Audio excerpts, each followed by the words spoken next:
everyone, and welcome to a Planning for Success workshop. So, these workshops are designed to hopefully help you get started and get set up for a new trimester, but hopefully, it can help you out throughout your academic journey here at university as well. This is a series of 3 workshops. This is the first of them, and each one is really designed to talk through a topic or an idea that can hopefully support you this trimester. Awesome. So, hi guys, I'm Shay. I am a boat mentor and I'm currently studying a Bachelor of Biomedical Science. So, I'm in my final year, and I've been here for quite a bit. I previously started another degree at a different university and I moved to Griffith and started a new degree here as well. So, it's definitely been a bit of a bumpy journey, lots of learning curves, lots of trialing different things. So hopefully it can bring a little bit of that to these workshops for you guys. Yeah, my name is Pauline and I am also one of your boat mentors. Like Shay, I'm actually a mature age student. I actually had about 10 years break between studies. So when I came in, I really had to relearn how to be a student. I did not know how to study or even how to set myself up to study, to be honest, especially for a new trimester. You'll also see another lady on the screen. You'll see Jackie. Unfortunately, she's not with us today filming this. Nevertheless, she is actually your student retention and pass coordinator. So she does a lot of work behind the scenes to support students, student success especially. So hopefully, if you ever need to get in contact with her, you've got her name, and after that should be all right to search her up somewhere on Griffith. All right, we'll jump right into it then. All right, okay. So first thing to do, I suppose, in a new trimester is to really check the academic calendar. So there's a lot of information in an academic calendar, and by all means, read through all of them. But 2 main things that you really need to take away from that are your census date, as well as the last date to withdraw without academic penalty. So census date, obviously last day to withdraw without financial penalty, really, really important date. It's usually highlighted in blue as well, or in whatever color they choose to do it. But for trimester 1, 2021, that will be April 4. Last date to withdraw without academic penalty in trimester 1, 2021 will be May 9. If you're watching this in another academic year or in another trimester, by all means, please check your academic calendar. But really important takeaway would be to check out those 2 dates. You'll be surprised what's on there. There's some interesting dates as well. So I think the big thing about this workshop will definitely be discussing things that are going to prepare you ahead of a trimester, but don't be scared if you're already in the middle of a trimester. These are things that are important throughout. So these are going to hopefully orientate you and help you have a bit of an understanding of how your trimester is going to go. And I think the major component of that is a course profile. So hopefully you've heard about course profiles before.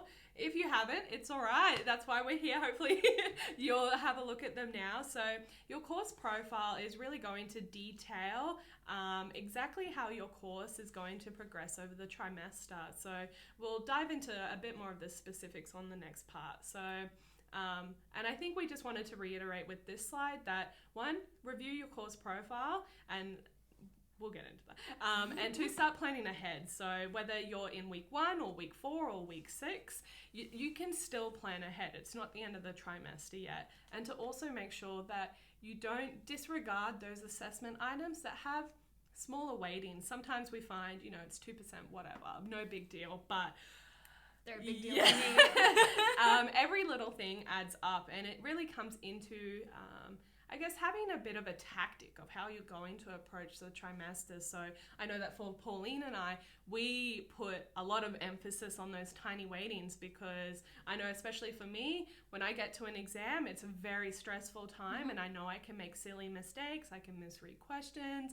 I might put all my MCQs in the wrong box, but it's easy to stuff up in a situation like that. So really preparing ahead, trying not to lose marks when you can, is always going to put you in a better position. So let's kind of dive into it. So if you haven't gone onto your course site, that's probably where we need to start here. So going on to Learning at Griffith and going into the particular course that you're wanting to see the course profile for. So when you go into that, on the left-hand side of the course site, you should always see this big black menu? Menu, I guess. Yeah, and your course profile link should be listed in there. And when you click on that, it pulls up this other box. It's a bit weird. It's like another link that you have to click on. And so you click on that one, and hopefully that one will open in a new window. And I've got to look into the side there where it lists what's in the course profile. So you've got your course information, aims and outcomes, all that stuff that's listed there. But what we really want to emphasize here is the learning activities and the assessment plan. So most people who have seen a course profile have definitely seen the assessment plan, but we often neglect what's put into the learning activities. So that's kind of something I want to talk about here. And I think moving into a trimester, sometimes we kind of just take it week by week. And although that works for some people, and it really does work for some people, as long as they have their assessment plan down, I think it's also important to understand the general direction of your course throughout the entire trimester. And this is where you'll find that information. So hopefully your course convener has put some detail in here.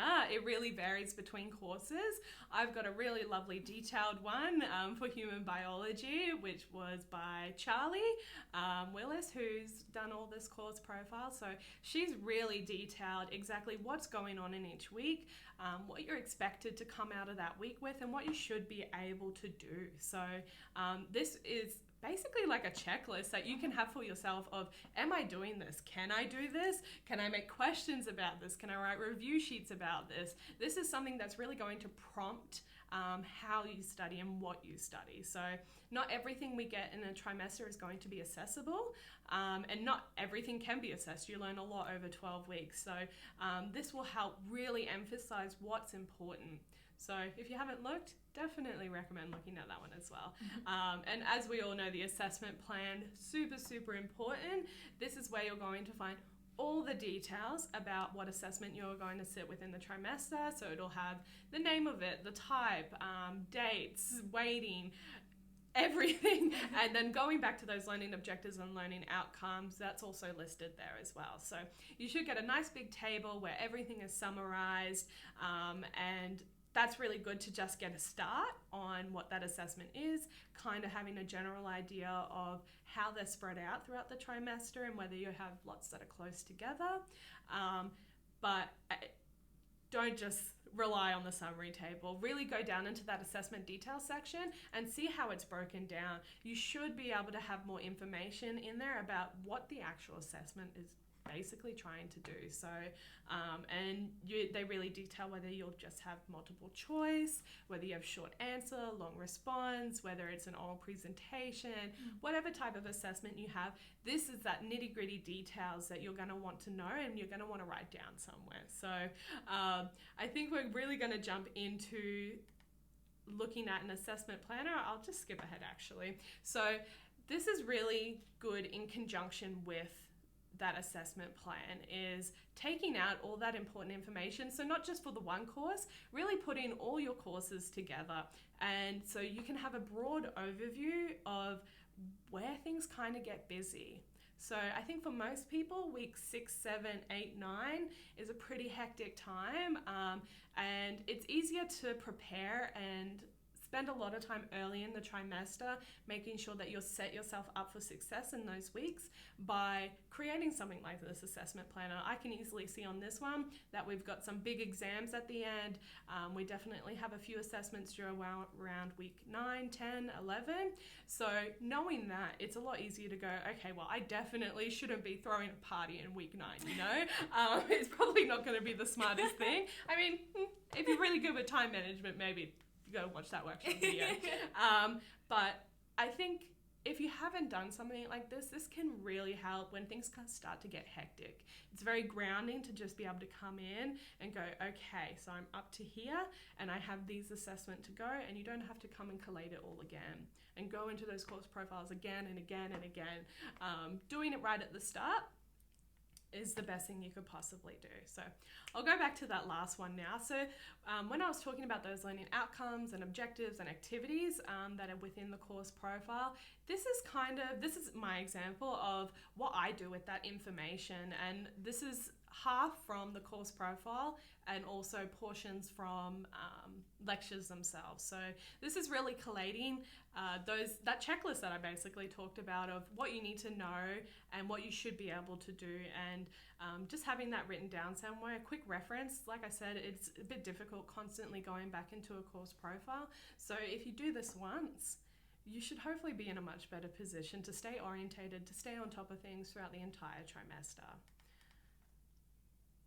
Fantastic. Yeah, those are really, really great tips, and a really great way to set you up for the new trimester. Checking those course profiles are really, really important. And in case you are looking for extra resources and support, don't forget that you always have the university programs that can really help you out. We've listed a few here. One of them would be the peer-assisted study sessions, aka PASS. We all love PASS. PASS is basically a really, really great way to study in a group setting, really minimize the time, or really amplify what you actually get out of a group study session.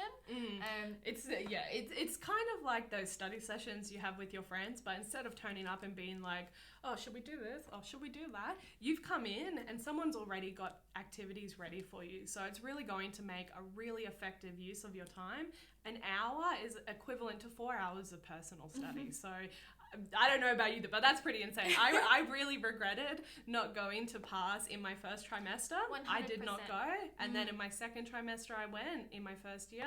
And it completely changed just the time commitment I needed at university. I could review 3-4 topics in a single PASS session that would take me an entire day or two on my own. So I would really highly recommend it. Yeah.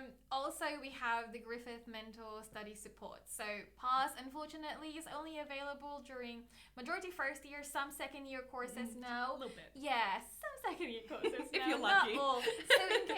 So in case you are still needing some help, especially academically, we also have the study support team, so they can help you with assignment writing, finding good ways to reference, or even just finding good ways to actually structure reports or essays or things like that.